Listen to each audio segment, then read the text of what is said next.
I love growing iris, daylilies, asters, and other perennials in my garden. But after a few years, they start to get too crowded, and the foliage and the flowers don't look as good. That's when it's time to divide them.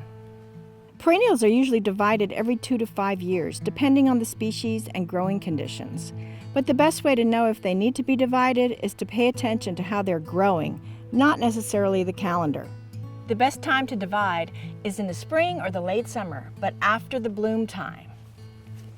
Try not to divide them during the hottest part of the year to protect them from stress.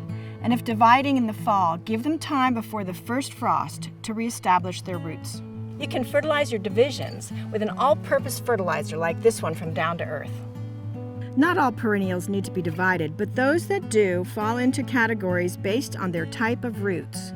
The most commonly divided perennials include those with clumping crowns, rhizomes, tubers, and corms. Clumping perennials like geraniums and asters and daylilies spread by producing multiple crowns. Some perennials are easy to divide just by teasing them apart, and it's not even necessary to use a digging tool. Others, with woody roots or fleshy crowns, will require a digging tool. When digging up your clumping perennials, start at least 8 inches from the base of the plant to conserve as much of the roots as you can. Shake or rinse off the dirt so that you can separate the divisions out with the least amount of cutting or tearing. The number of divisions depends on the size of the clump and the number of final plants that you want, and the variety. The goal of all division is for the resulting divided plants to contain several growth points and some of the roots. Many gardeners use the rule of thumb to quarter a clump, but this is not always accurate. However, if you're unsure, it is a good starting point as you learn what your plants and garden need.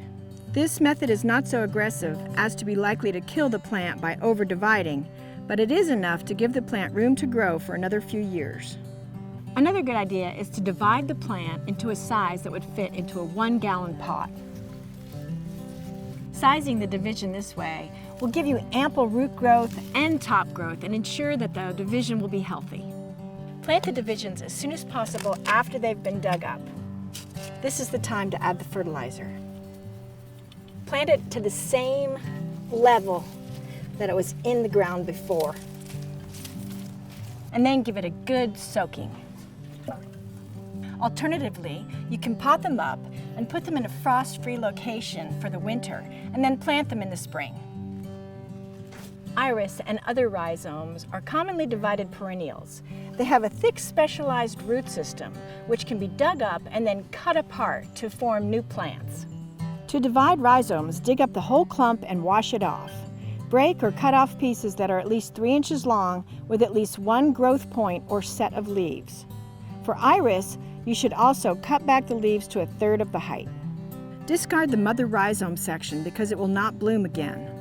Also, discard any soft, buggy, or diseased rhizome sections. Replant as soon as possible at the same depth as it was growing before. The rhizomes should be just below ground level.